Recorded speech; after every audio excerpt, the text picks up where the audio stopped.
guard against the acquisition of unwarranted influence, whether sought or unsought, by the military-industrial complex.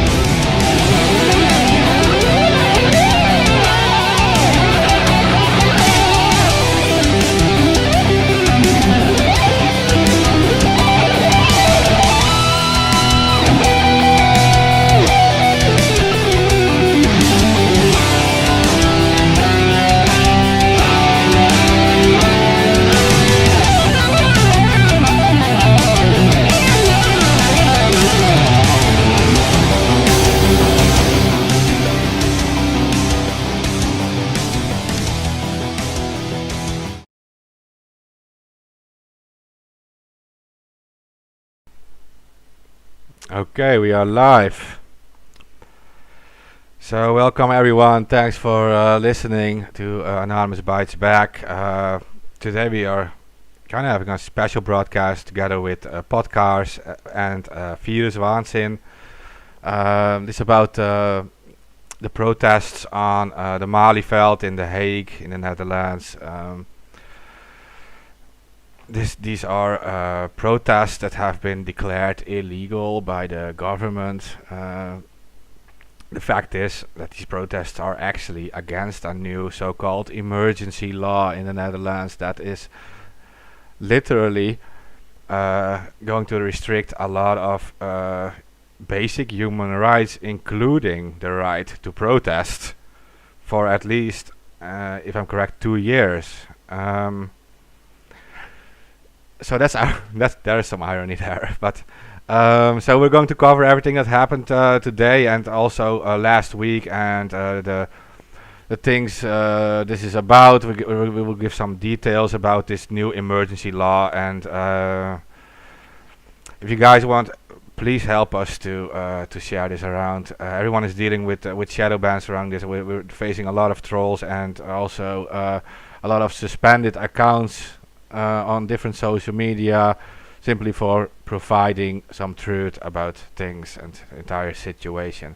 So guys, welcome and thanks for listening. And hey, I got a guest here. He's the host of the podcast Potkaars.nl, Rico Brouwer, and he's been covering these protests from the start, I guess, and so he can help us shed some light on this.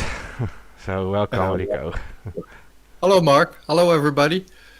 Yeah, so these are two Dutch guys talking English to each other, yeah? Yeah, it's weird as hell, but whatever. So, yeah, I host, I do a few things, but I host a Potkaars podcast. That thing exploded in people subscribing to it, so welcome everybody that's new. And also we're streaming to Willem Engel or Viruswaanzin, their YouTube channel. So that's 500 people currently, in addition to what Anonymous usually has as an audience. So welcome everybody. Yeah, right, so yeah. What we have here, so let me start off here. Maybe for new listeners, just very briefly. People know the Guy Fawkes mask, right? That mask with the mustache and stuff, and the word anonymous. So this is a podcast, Mark. Maybe you can explain where your audience is. Yeah, so Anonymous Bites Back, we broadcast on like 15 different social media, and Anonymous is not a group, it is like an idea. Everyone can use this, and it's pretty much a method of protest that you stay anonymous, right? And that has some security reasons. You want to stay safe against certain people you're protesting against, and it also works to amplify your message and the message of others when you are united behind an idea as such. And this specific show, this podcast, is created as a free speech platform. We're going to just like give a voice to people, to movements who actually need it. Okay, this is I guess the perfect opportunity to actually do this. And yeah, we have you can find youtube.com Anonymous Bites Back, or periscope.tv/Anonymous Bites Back. Just search on YouTube or find it on Twitter at ABB Live Show.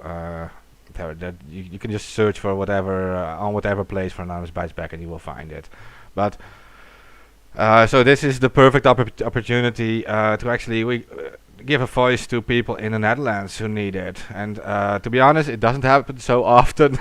Last time we all really needed it in the Netherlands, in Europe in general, was during the whole Stop Acta 2 movement thing, where we were facing internet centers, a new copyright directive that was going to censor our internet, and we were all going to the streets because of that. And right now,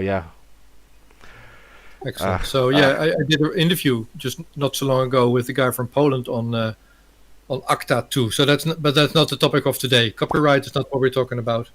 This will be about the coronavirus and the measures taken by our Dutch government against coronavirus, or against whatever else they're trying to suppress. But we're going to discuss what's happening in the Netherlands as of March, really, I think. What do you think, Mark? Should we start in March? Yeah, we should. We'll just take it from the start, I guess, like how this entire thing started growing and what the government did to respond to it. Yeah, as a personal note, I was having a dinner out somewhere on a Sunday afternoon, Sunday evening, and then there was a press conference by our Prime Minister, and he says, well, we're going to do some lockdown measures, and places like restaurants are going to be closed. So actually I had to vacate the restaurant, and this happens all over the globe. Now, that was mid-March, I suppose, and at that time we didn't know what was going on with the virus, just like the rest of the world.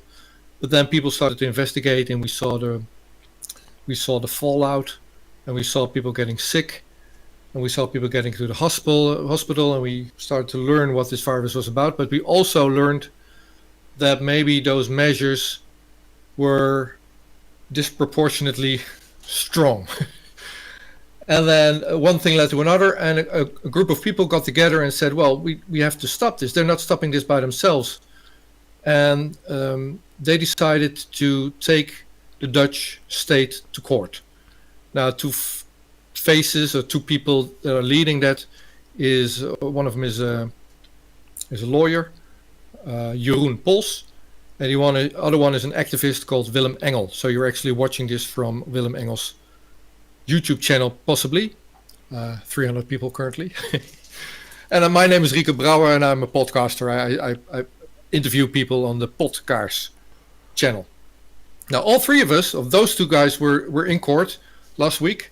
Jeroen Pols and Willem Engel, they were in court, and I was a journalist sitting in the audience, so to speak. So let me talk you through their start of the legal proceedings and the protests that are happening in the Netherlands as well. So they filed a lawsuit, and in the Netherlands, I'm pretty much I'm assuming that this works the same way in the rest of the world as well.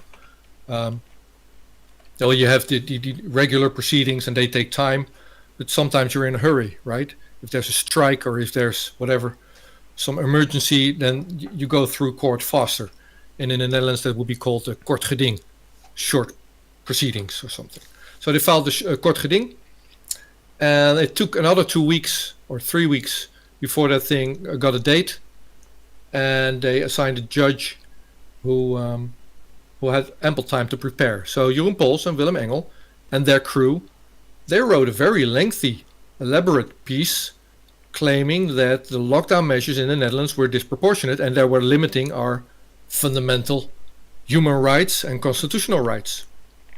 So the judge got all the time to prepare, and while he was doing that, those guys also decided to organize some protests. Now, that first protest was also last week, and our government is in The Hague, right, in the Netherlands, in Europe, in The Hague. That's a big city. There's a big field out there. It's called Malieveld. It's just a big grassy field. That's where we protest. That's what the Dutch do. If there's a national thing going on, we go to The Hague. That's where we protest. So they organized the protest. And in the Netherlands, you don't have to ask for permission to protest. I mean, it's a constitutional right. You're allowed to protest regardless, whatever. But they do ask you to volunteer information and to organize it. So that's what they did. They said, we're going to protest. We're going to have a stage there. We're going to have speakers there. We're going to have music there. So now you know. So now you can help us put that thing together. So they told this to the city of The Hague. And the mayor didn't respond. For over a week, he didn't respond.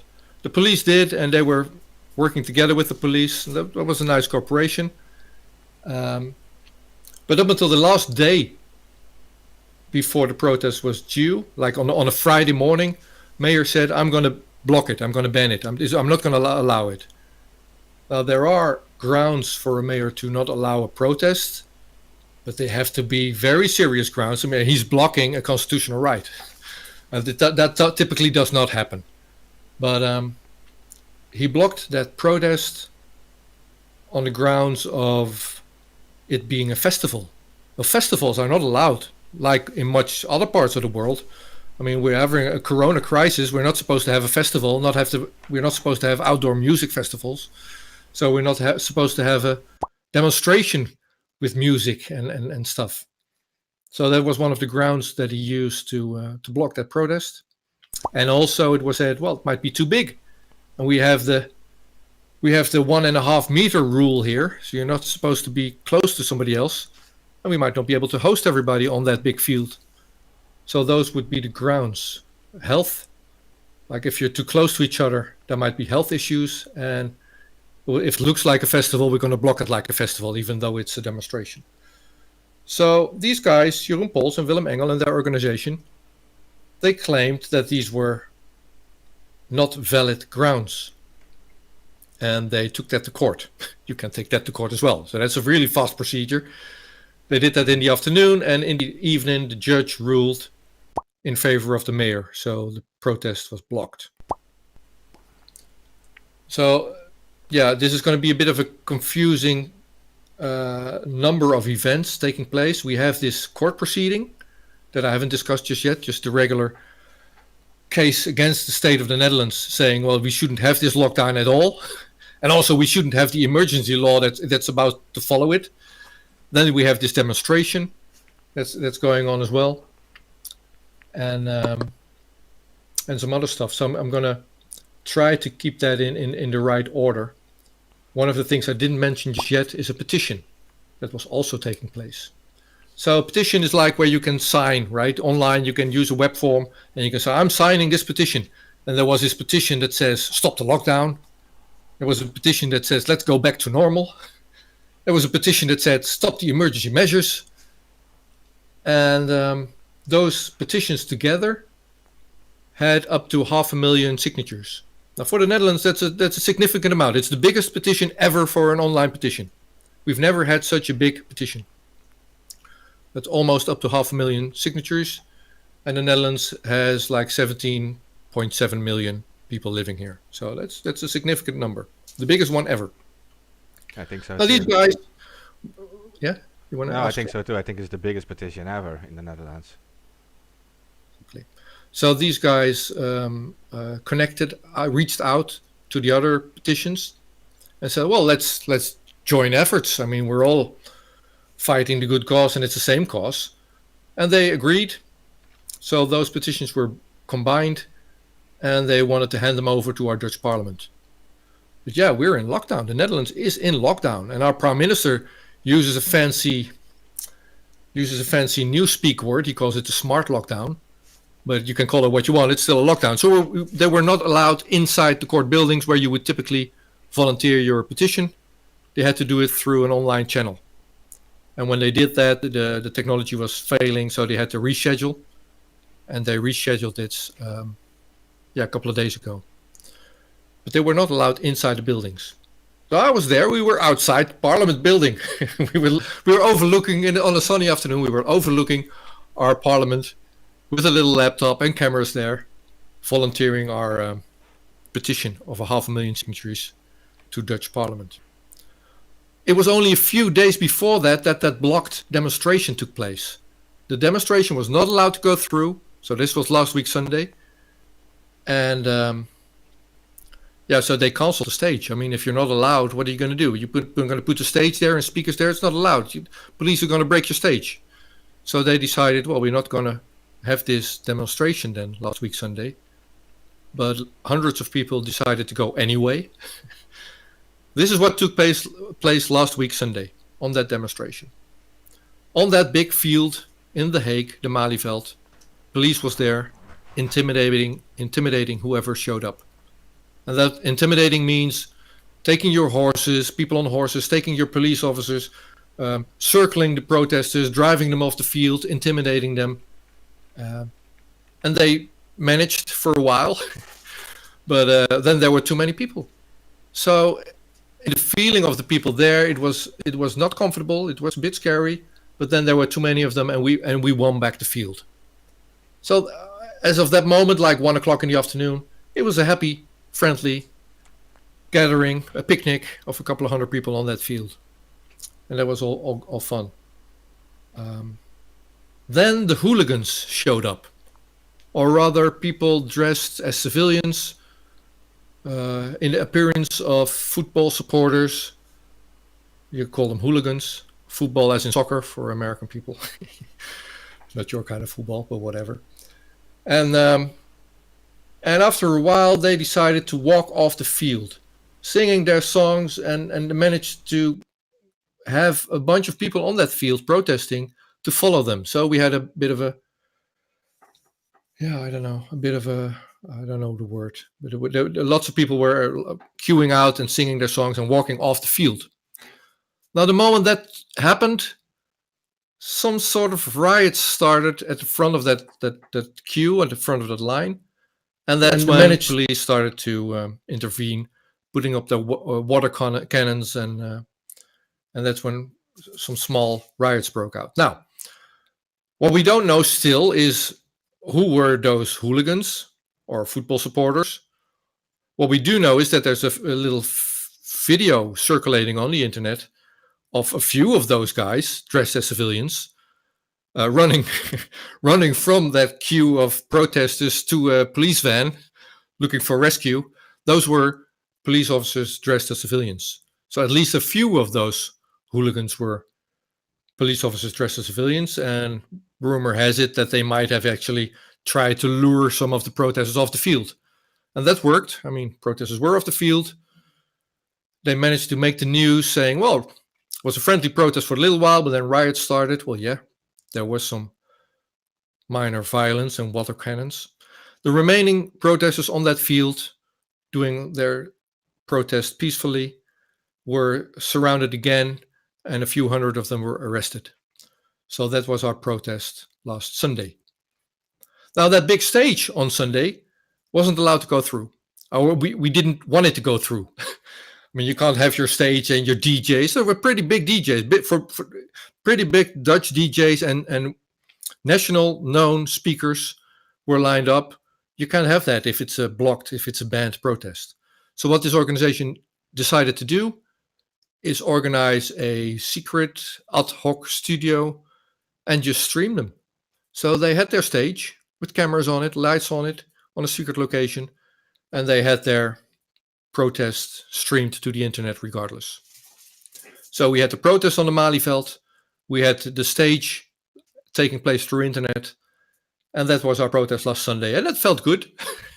But what didn't feel good for me, so this is a personal note on this, so I'm trying to be factual here.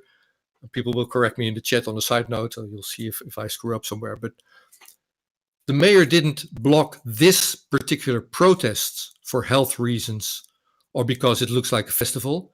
He blocked all protests that Sunday on this topic.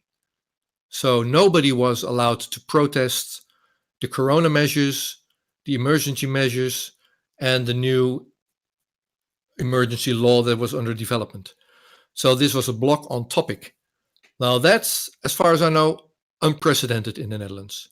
You're not allowed to protest this topic. Only a day before, we had our Black Lives Matter protest here in the Netherlands. That was allowed to go through. So the one topic is allowed to go through, and the next day the other one is not. So there's some tension in the air there. Now, this organization that did the Malieveld demonstration on Sunday, and it was blocked, decided to do an alternative approach. So they said, let's not go to the Malieveld, even though people did. They decided to do the alternative stage venue through online. And they said, well, if our democracy just died, let's just mourn our democracy and let's just all put flowers in front of our city halls all through the Netherlands.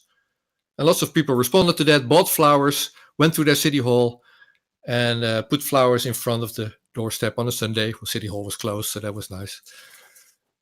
Gave us some nice pictures and they mourned our democracy dying. Now in The Hague, in our capital, people trying to bring flowers to City Hall were blocked as well. So not only is giving each other a hand with our social distancing measures, not only is giving a hand a sign of protest, also giving flowers, putting flowers in front of your city hall is now a sign of resistance, sign of protest. They were intimidated as well. But looking back, and this is a personal note again, it feels like we won. I mean, we were on the field, we were happily protesting, even though the end was messed up. We had our flowers in front of City Hall, and we had the stage with the speakers broadcast to the internet. So that Sunday, that was cool. Back to the petition. Last Tuesday, I don't know, last week. So we had these 500,000 signatures. We were delivering them through the online connection to our parliament. And some of the protesters, they were out there eating their lunch or riding their bicycle. They saw us doing what we were doing. And they joined. And they gave an account of what happened to them on that field. One of the guys lowered his pants and said, "Oh, look, this is my leg. It's all bruised. This is where I was hit by police. I was just protesting out there." So things are heating up somewhat, but we delivered our petition, 500,000 signatures. And then this organization decided to take a slightly different approach. I mean, if the mayor is going to ban a protest that you announce way in advance, and they're apparently not cooperating, let's do it slightly differently. That's what they thought. So they announced 10 or 20 protests all through the Netherlands and said, well, we don't know where we're going to show up, but we might show up everywhere or just one.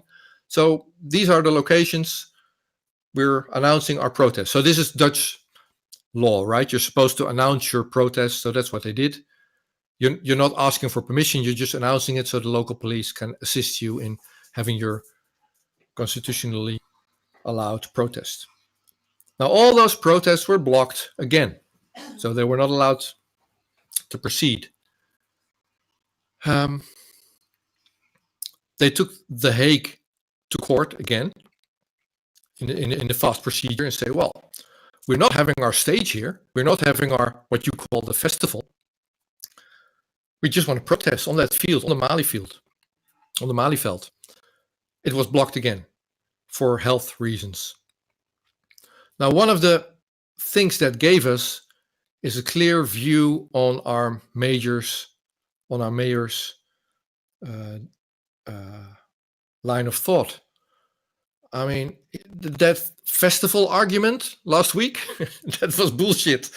That wasn't the festival argument. He wanted to block regardless. So now all we said is we want to be on that field, protest, bring a guitar. We're going to bring flowers, we're going to bring guitars, we want to protest. And if we don't have a guitar, we're going to bring, I don't know, drums or whatever, musical instruments. It was blocked regardless, again, for health reasons. Now, the incubation time of coronavirus is like 5 days to 2 weeks. We've had a bunch of those Black Lives Matter protests, and some went through. Maybe all went through. Thousands of people on a close location, nobody got sick. So that health argument our mayor uses, it is in line with our government's position, but it's not substantiated with the results of previous protests. Nobody got sick. Corona, for all we know, might have left the Netherlands in any significant numbers. But this organization decided to cancel all those protests in the Netherlands and said, well, we're going to focus on The Hague again. We're going to go to the Malieveld again and not do a stage this time. We're just going to protest. But it was blocked again. And the police made a different statement this time. So this was today, right?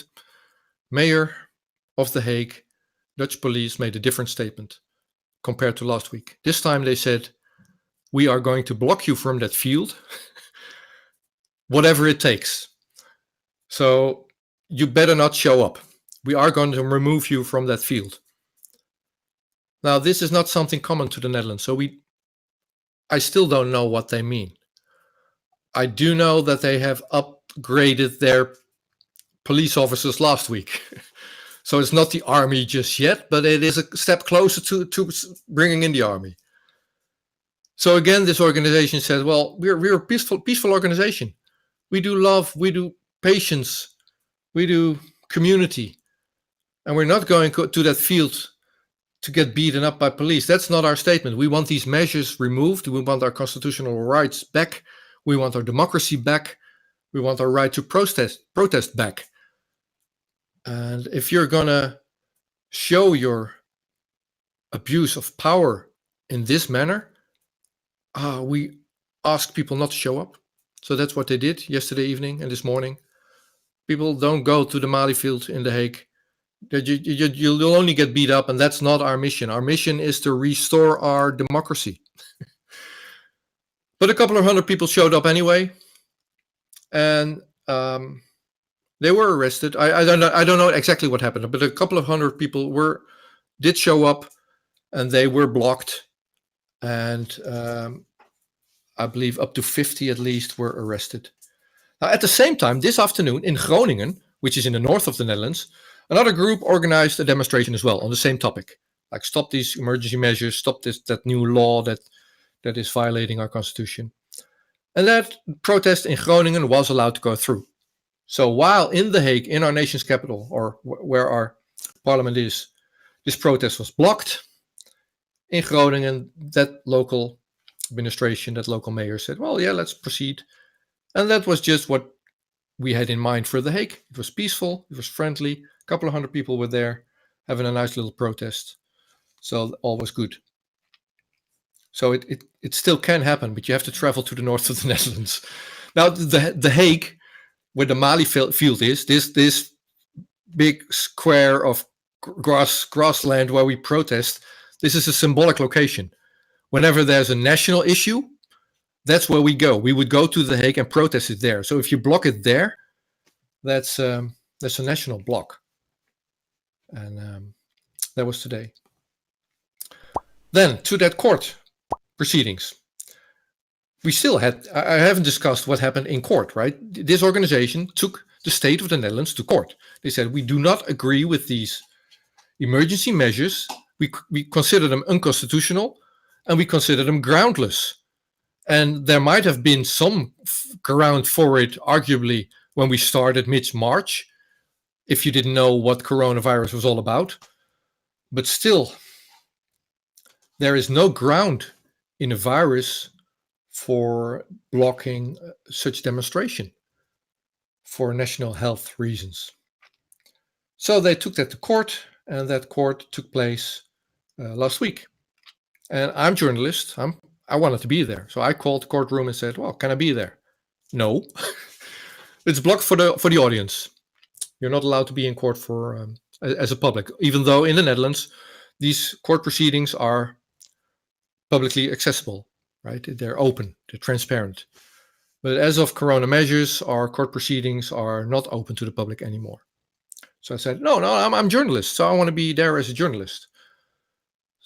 So in their temporary arrangements, it said only 3 journalists may be present. So I was the first one to call them because I'm kind of involved with this organization. I'm following them closely, and they gave me the date of the court proceedings. So I called the courtroom as the first one there.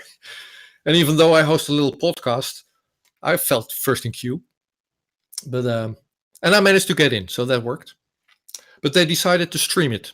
They decided to stream the court proceedings.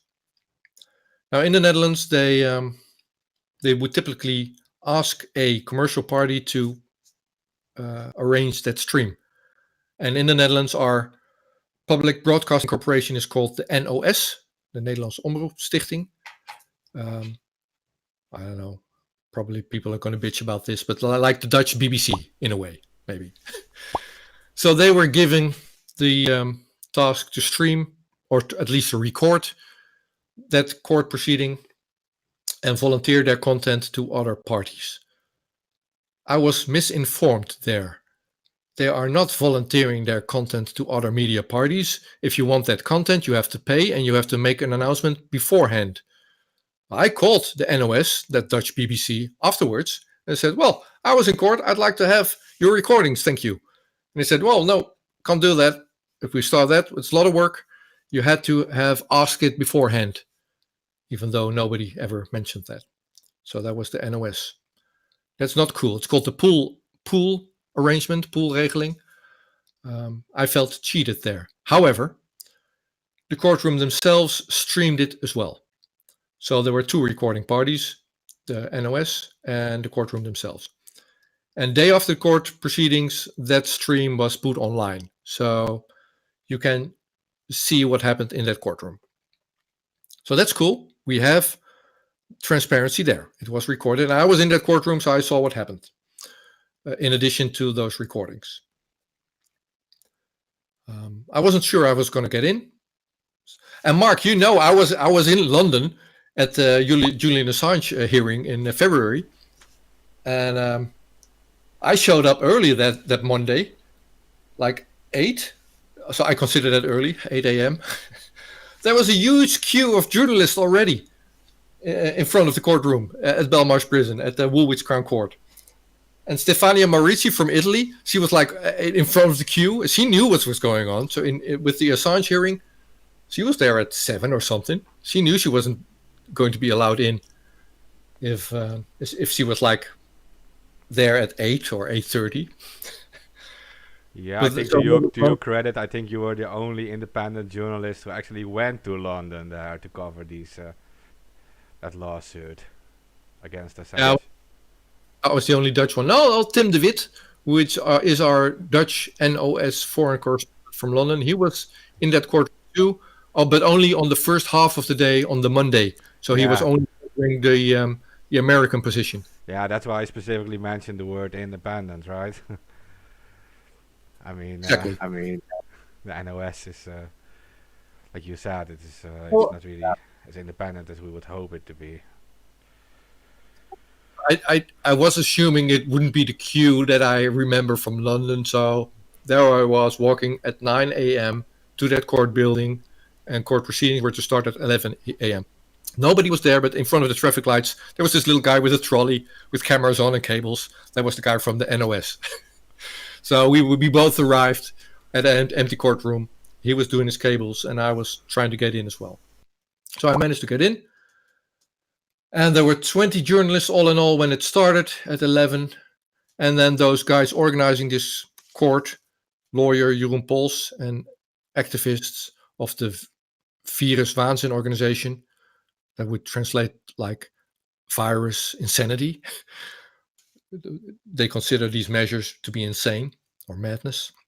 So Jeroen Pols as a lawyer, Willem Engel, they showed up as the party demanding the state to stop these measures and stop this new emergency law.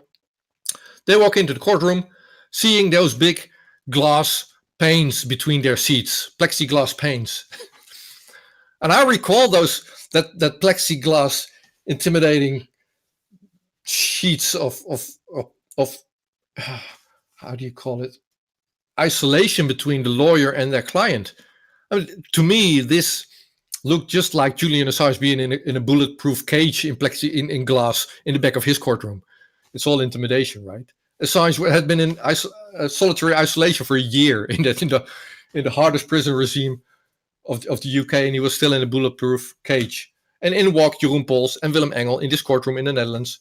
And sure enough, there was this big plexiglass pane between them. Not bulletproof, but still stressing the fact that coronavirus is dangerous and that they're not supposed to sneeze on each other. But that's the whole point. They say, well, these measures that we're taking, with the knowledge that we have now, these measures are without any ground. And by the way, the state has not volunteered any grounds. So can we please remove those plexiglass planes, please, at least between us? And the judge said, well, no. The courtroom has put those plates there. I don't even know if they can be removed. So Willem Engel lifts up his plane and says, yeah, they can be removed.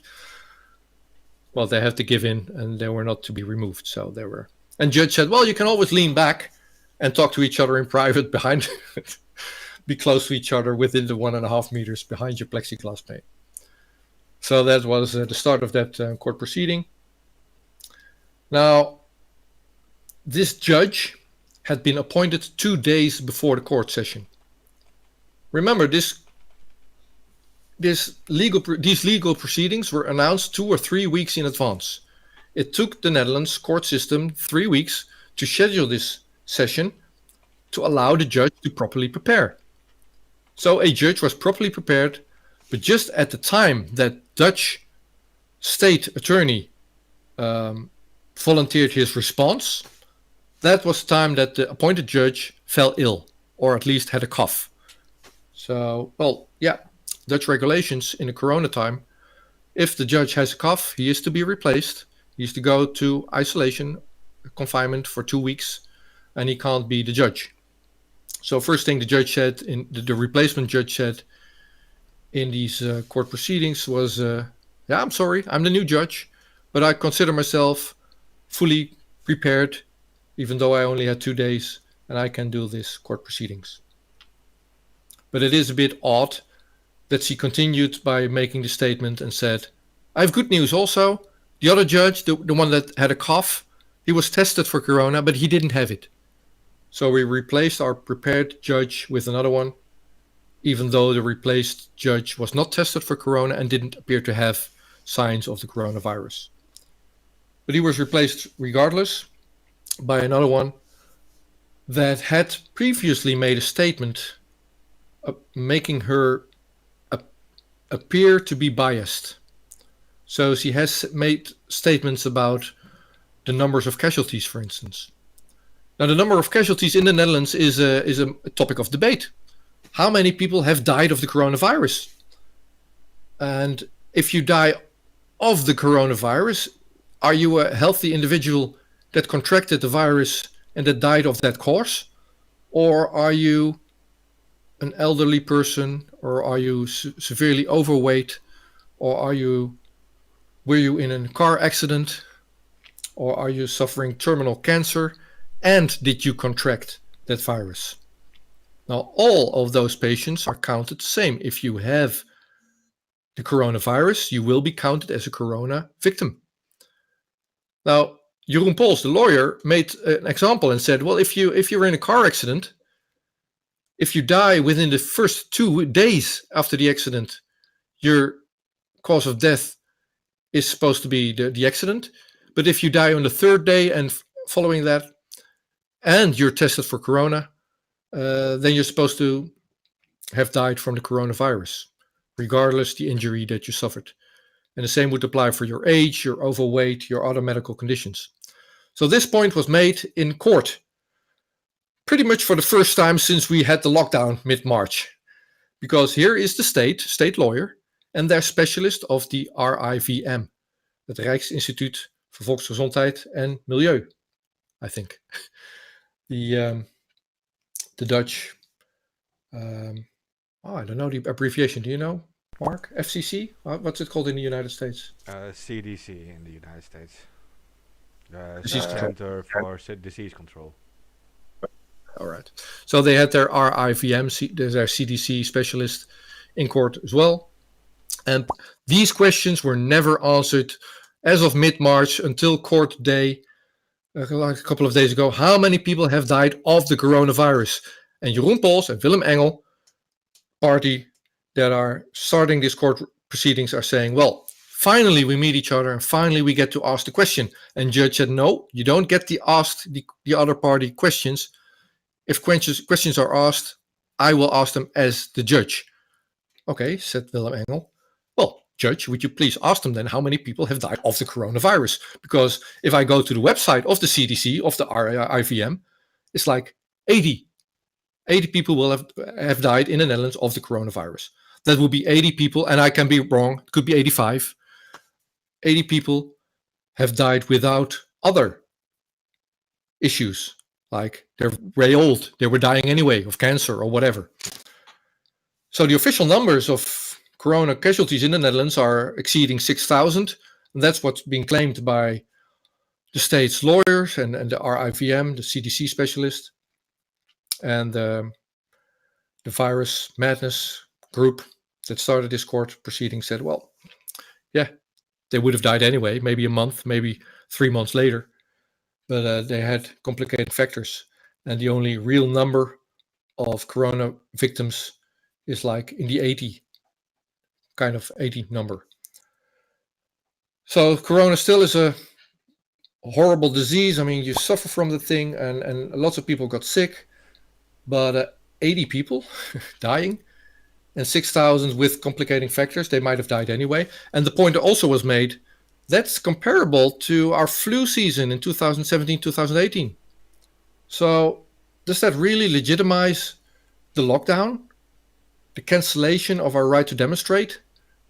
And pretty much for the first time ever since March, the lockdown started, we have people through a judge asking the state these questions. Because at every press conference our Prime Minister, Mark Rutte, gave, these questions were not asked explicitly and not answered explicitly by the state. So now these questions had to be asked through the judge. And she didn't really ask those questions, or at least she didn't push. And we still didn't get answers. Now, Willem Engel actually made a statement and said, well, Judge, please tell me, are you allowed to lie in court in the Netherlands?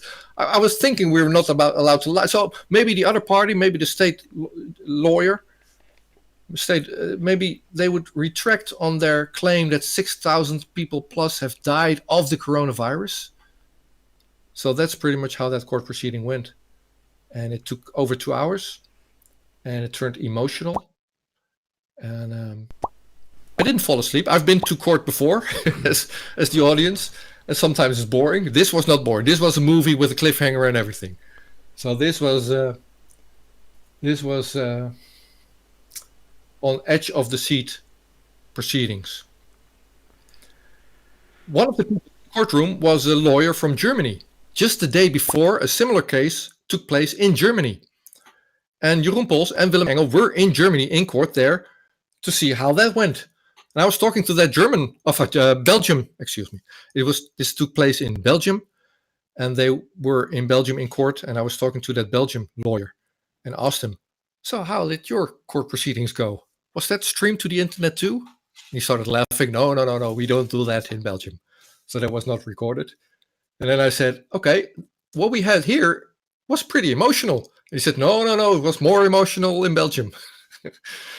So I don't know how that went, but what's happening here in the Netherlands in court took place in Belgium, kind of similar, a day earlier.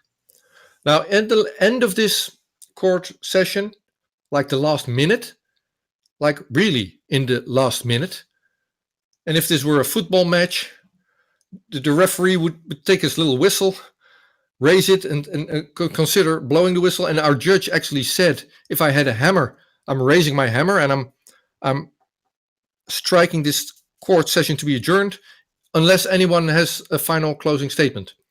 At that point, Jeroen Pols, the lawyer, and Willem Engel, his client, leaned back behind the plexiglass pane, looked at each other. You couldn't hear what they were saying, but you could read their body language, and they both would go, well, I don't trust this judge. This is not an impartial judge.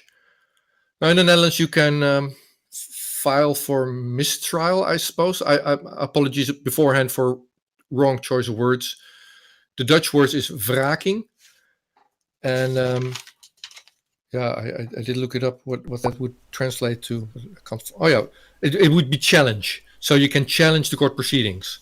So we have a group of judges that would decide if the court proceedings were impartial or not.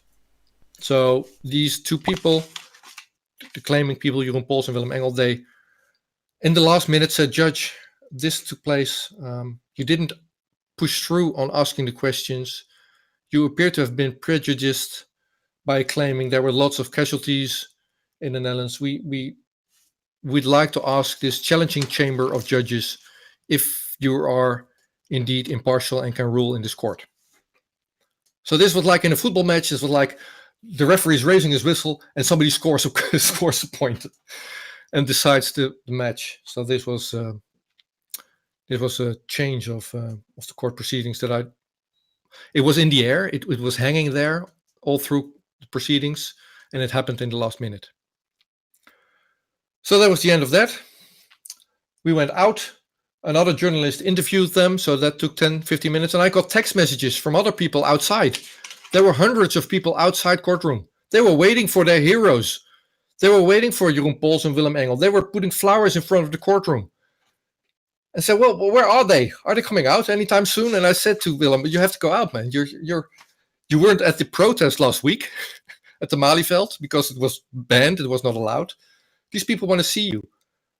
So I was walking behind him with a little camera, and he went out. And Mark, I believe you have the clip ready. Do you? Yeah, give me a minute. I'll load it in soon. Just tell me when you have it ready. Okay, I'll let you know. Yeah. So Willem Engel, that's the guy in dreadlocks that you'll see in a moment on the YouTube channel. He's going out. He's and hundreds of people. He's like a rock star at that moment. People out there and they're cheering him on because they've been in lockdown. They've lost their jobs. Many people are unemployed. They can't go to school. The Netherlands is closed. Has been closed for months, just like the rest of the world. And then he walks out and people start cheering and singing. And they're singing Willem bedankt, which means thank you, Willem. So he's kind of their hero. So I'll just continue talking until Mark has that little segment ready.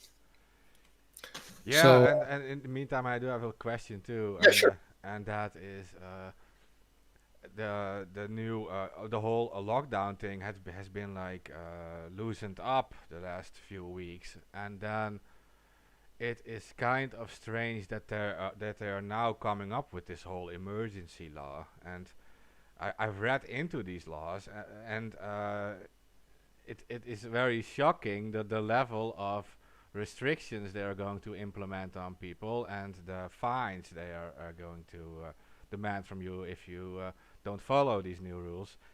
To me, the timing is strange. I mean,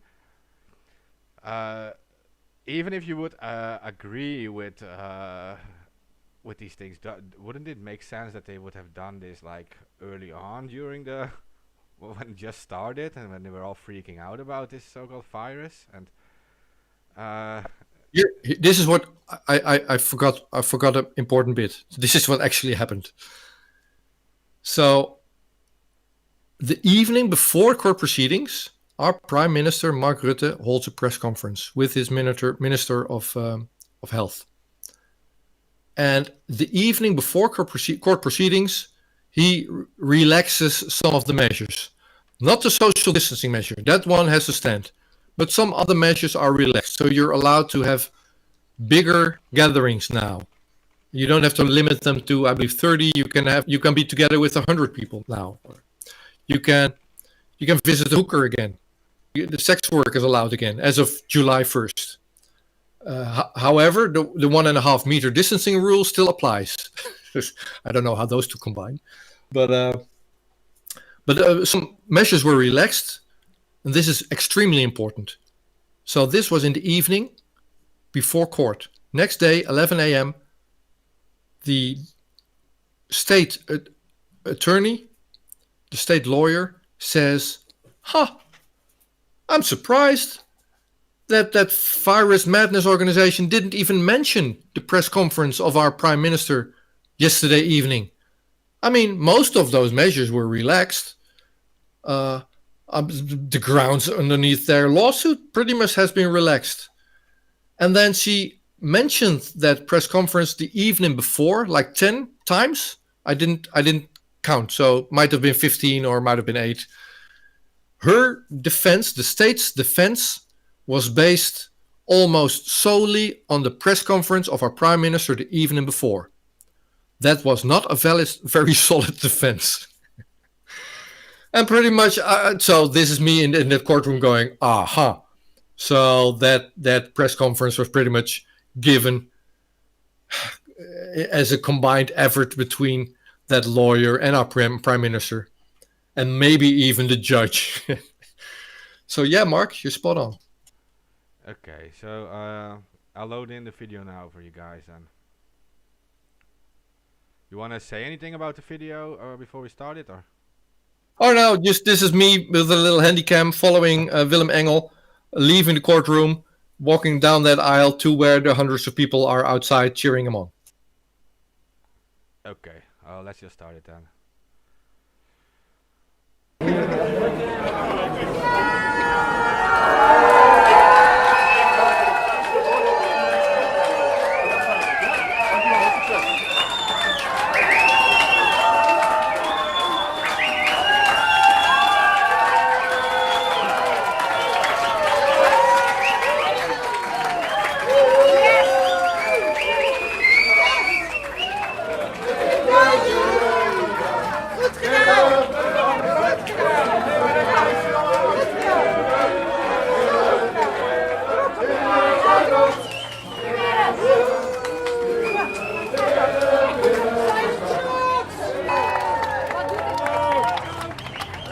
Ik heb mijn handen vol. Het is fantastisch om te zien. Om te merken dat dit echt bij de hele bevolking leeft.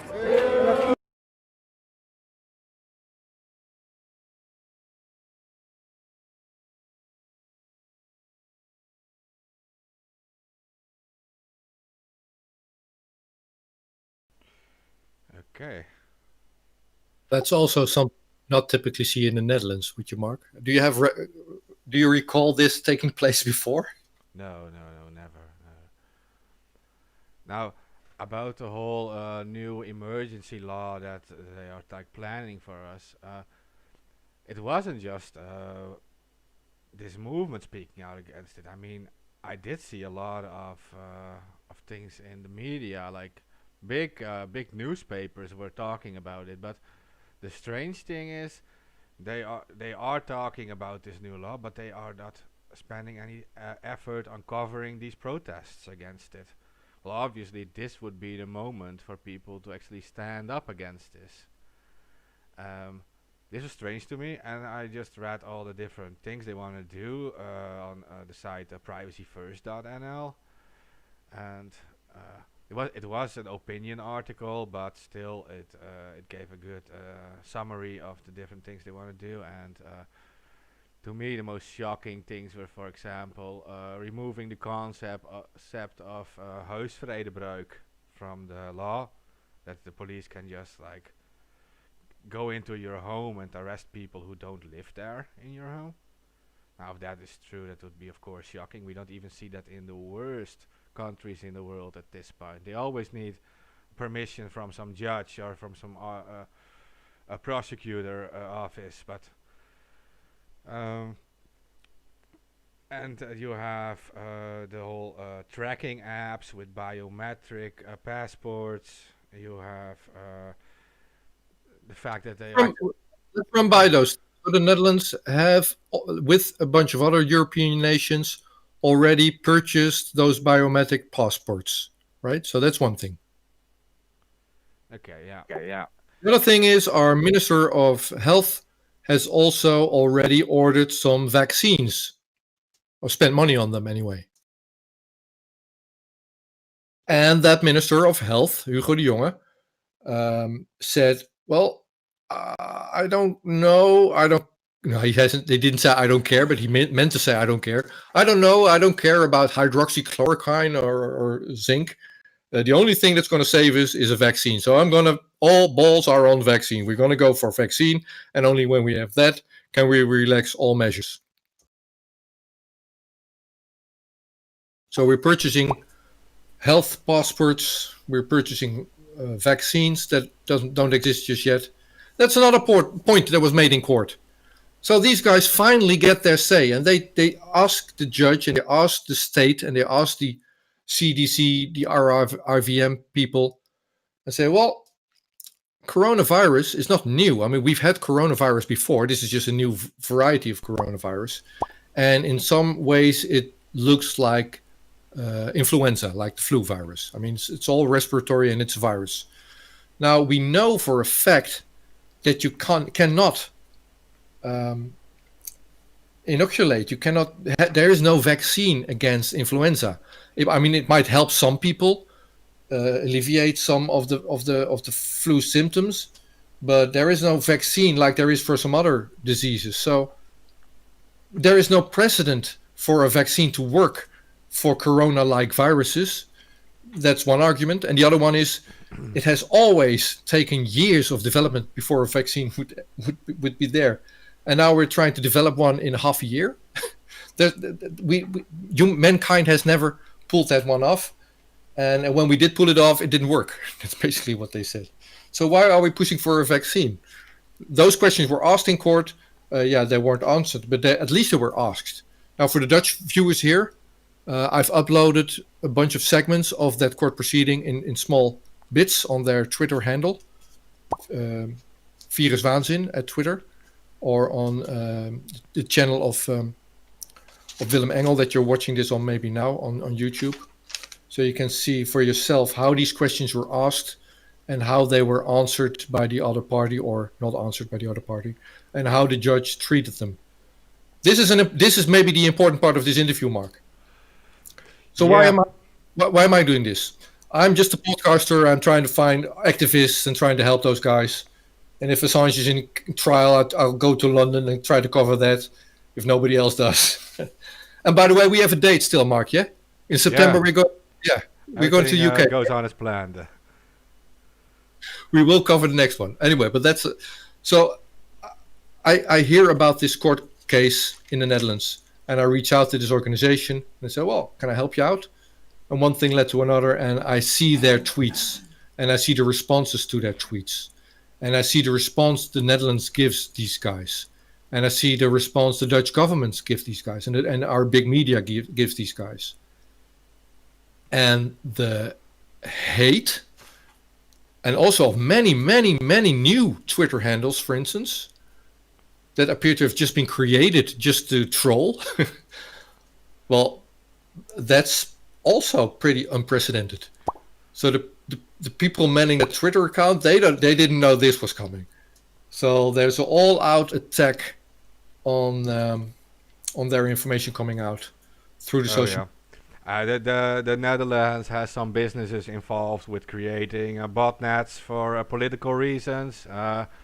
Not many people will know that it was actually Barack Obama who even hired a Dutch company to manage his whole PR campaign using these botnets.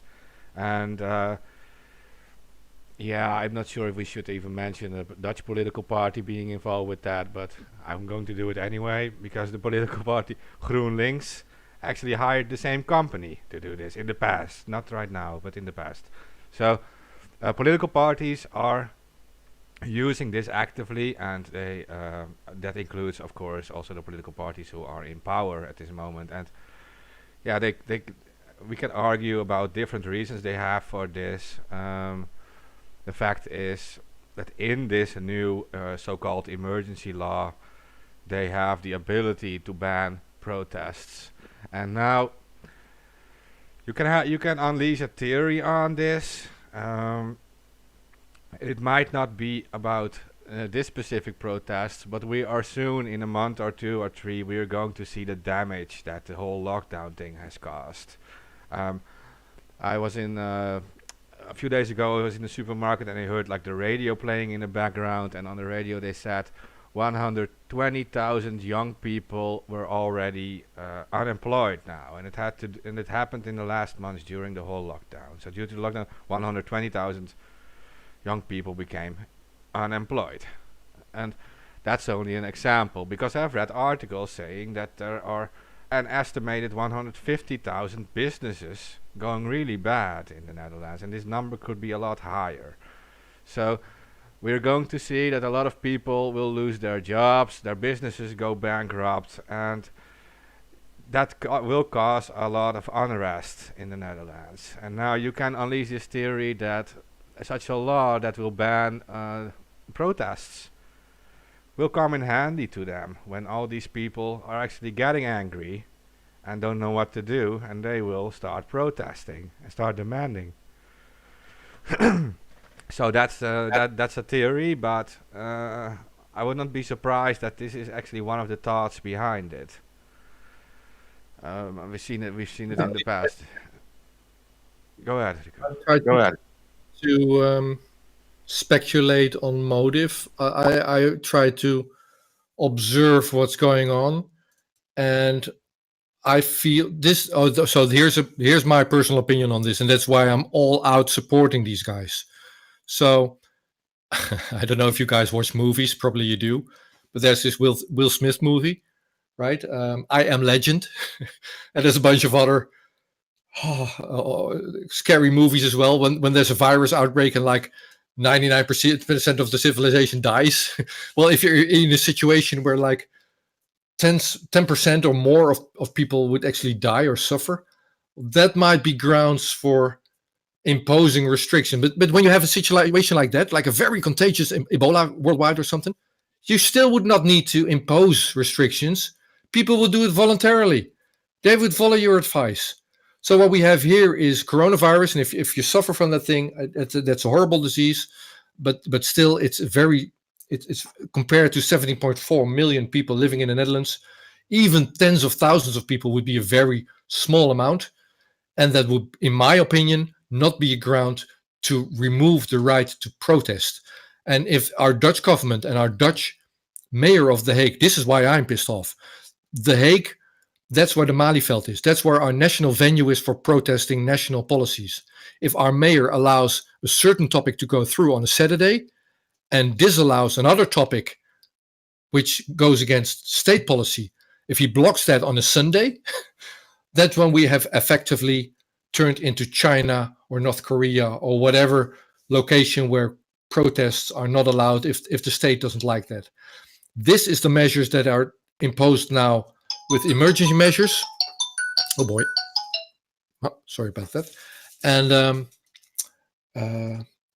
And they are going to put that into law now with an emergency law.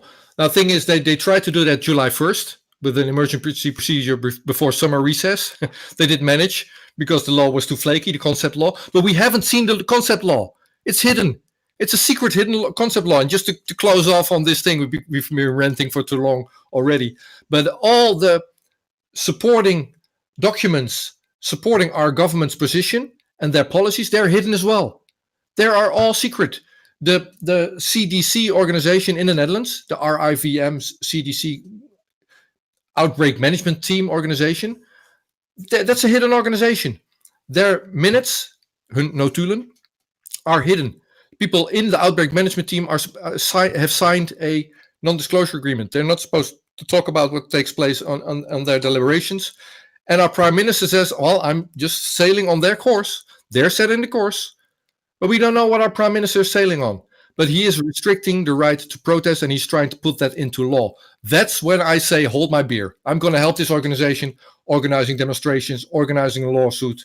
And I'm going to buy flowers and put them in front of my city hall. Also, I'm going to do anything I can to stop our politicians doing this. And here's the sad part. Our parliament has 150 people in them, and we elected those March 2017. Where are they? We volunteered our petition of 500,000 signatories last week, and there were 4 or 5 members of parliament that actually showed up on that online session. And I don't know what they're going to do with it. I wonder what they're going to do with it. I wonder if it's going to be discussed in parliament. Are they going to block that concept law? Are they going to say the right to protest, the right to hug, the right to give somebody a hand, the right to have sex, all those things that have been banned for months, the right to work? I mean, hundreds of thousands of people are losing their jobs. Kids have not gone to school for months. If you need psychological help, you weren't able to see your psychiatrist. If you were dying, you weren't able to see your family. You weren't able to say goodbye to a dying family member over the last couple of months. All these measures were taken by our government on advice of an organization that is working secretly. And now those things are going to be put into law. And I agree with you, Mark. I feel also, and I don't want to go into mode, but you feel it hanging in the air. Bigger protests are coming, and they need bigger tools to block the protests. Yeah, and on that note, I'm looking at the whole chat on the Viruswaanzin channel, but we are also broadcasting on the different anonymous outlets, and to all the anonymous listening, and perhaps you don't know what this is about, and maybe you don't even agree with some protesters, but you have to understand that banning any form of legal protest, unviolent protest, peaceful protest, is going to affect you too. And I know many of you were in support, or still are in support, with the Black Lives Matter protests. Now, those were allowed to go on back then, but in this new law, that's this new emergency law, it is also possible for them to ban those protests. I'm not saying that's going to happen, but they can do this. When they don't like you protesting, they are able to stop it legally, then, and that nationwide. And it is going to happen in other countries around the Netherlands too, and perhaps in the rest of the world too.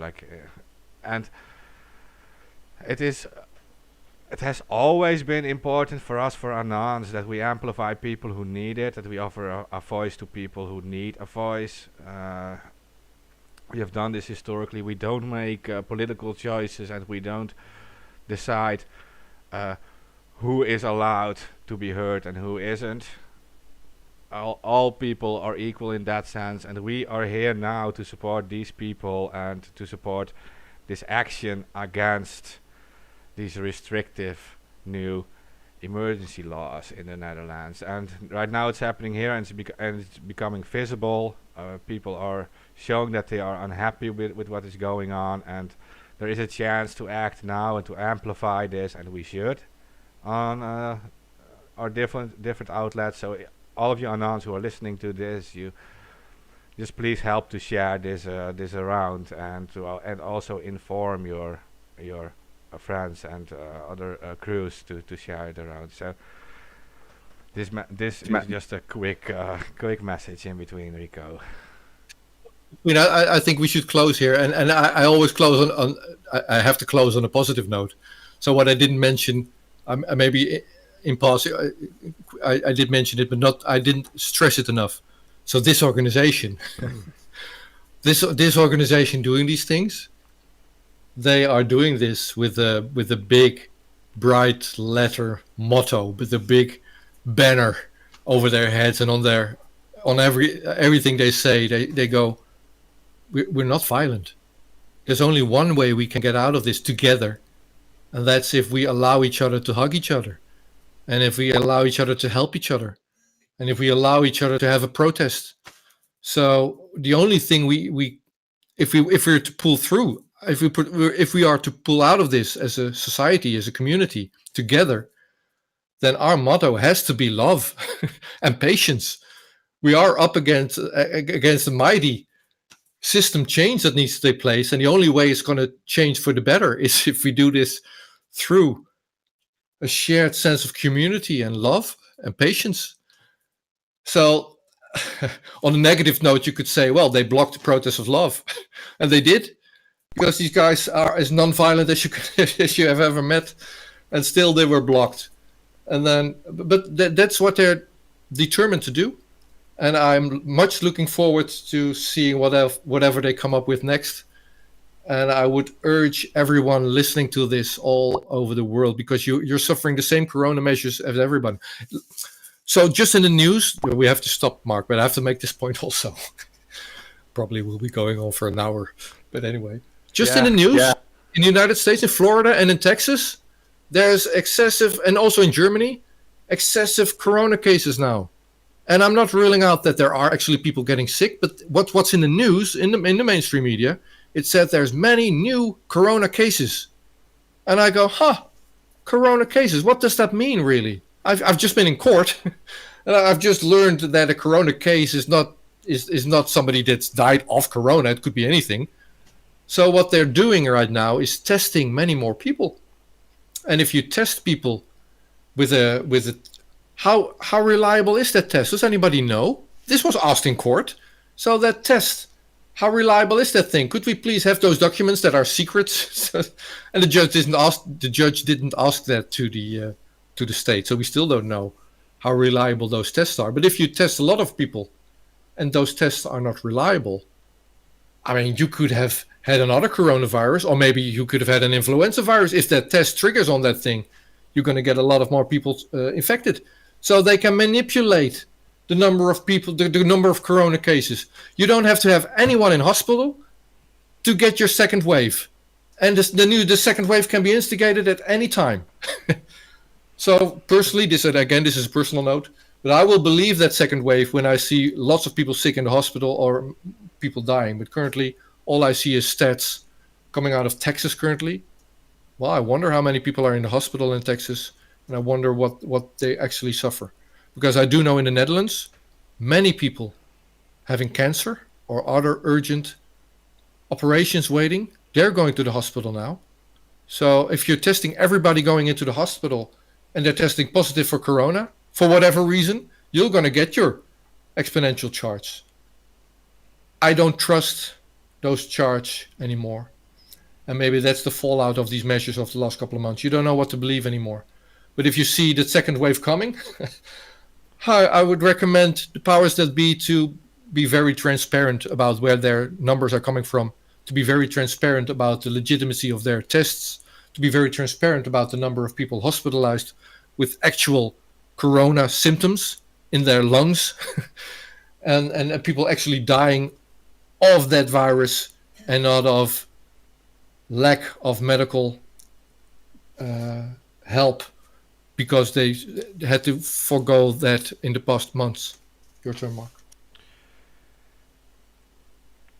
Yeah, and this thing has obviously been amplified quite a bit by the media, the whole coronavirus thing. But I'm not sure if many Dutch people even know that there is that in 2004 another coronavirus was discovered in the Netherlands, and it is known NL63, COV NL63. It was actually discovered in the Netherlands, and it is already spread all over the world, and it causes similar symptoms.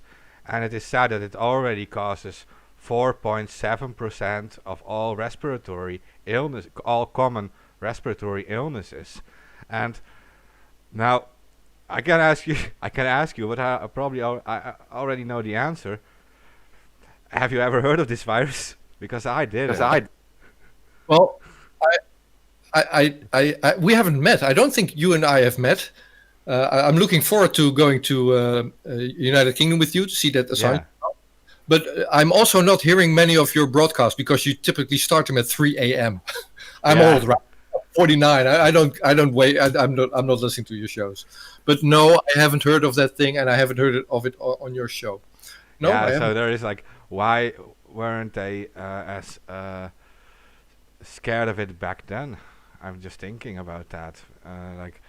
And why it's so different right now. I'm not suggesting anything, but I'm just saying like, why is it like this? Because now there is this huge media attention, and now actually like in the Netherlands they're already like reducing the lockdown measures, but they are now going to introduce this whole almost like Orwellian emergency law situation. And just think like you never did that for those viruses who are literally causing like almost 5% of all the respiratory illnesses, and that means that it's just everywhere. Maybe we should close here because you're going into motive, and that I don't. Yeah, no, you're right about that. Okay, I do have one question for you, and that is we have to tell the listeners what they can do to help out, and where they can reach the reliable people to fight back against this. I'm not sure who's reliable anymore. But this is what I think.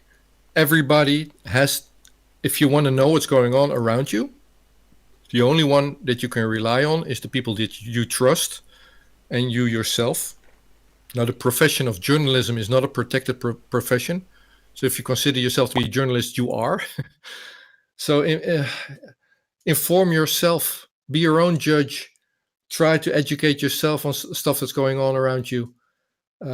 Listen to people that maybe not sound comfortable when you hear them, and listen to stuff that does sound comfortable, and try to make your own sense of the world. Because if you only listen to one certain channel, be that Donald Trump, or be that Joe Biden, or be that Black Lives Matter, or be that this organization, Virus Update, or be that me as a podcaster, don't trust just one. Just trust your own conscience and investigative mind to try to make sense of the world.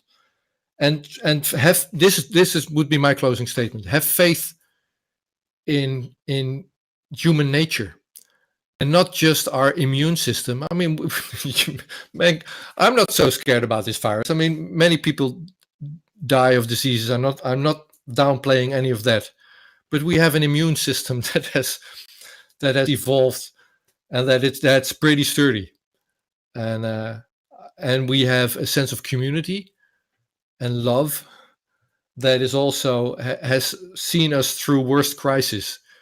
So if you want to weather this storm, just support one another, hug each other, look each other up, even though your prime minister said it's not allowed. That will be my closing statement, Mark. Okay, that makes sense. Okay, well, I guess that's it for now then. And yeah, you share it around, and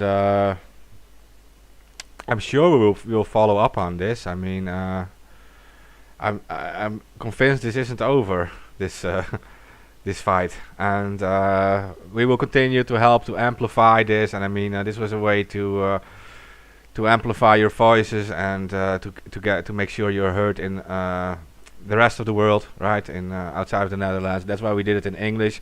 I saw in the chat some people were annoyed by the fact that it was in English, because I know you want to have this in Dutch, but we're supposed to like reach out to the rest of the world. They have to be aware what is going on in our country, in the Netherlands, and pressure can also come from the outside. Like governments are like in history are able to hide a lot, but in this digitalized world, more and more gets out, and this is a way for us to actually show everything to the outside world. And there will activists from outside of the Netherlands might soon join in with you, and maybe that will give you some extra hope on that. And for the rest, it was very important to just amplify your voices, because yeah, this is your right to protest.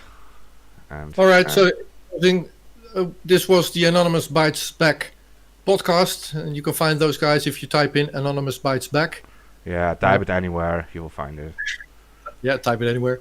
I'm Rico Brouwer, and host of the Potkaars podcast. Potkaars is Dutch, like a pot with a candle. Conversations that shed light and hope, or that's the intention anyway. And we're broadcasting also on the channel of Willem Engel, who is one of the guys behind the Viruswaanzin initiative, virus insanity or virus madness. Madness being the measures taken. And you can find that in Dutch. And, well, thanks for having me, Mark. Talk to you soon. Talk soon.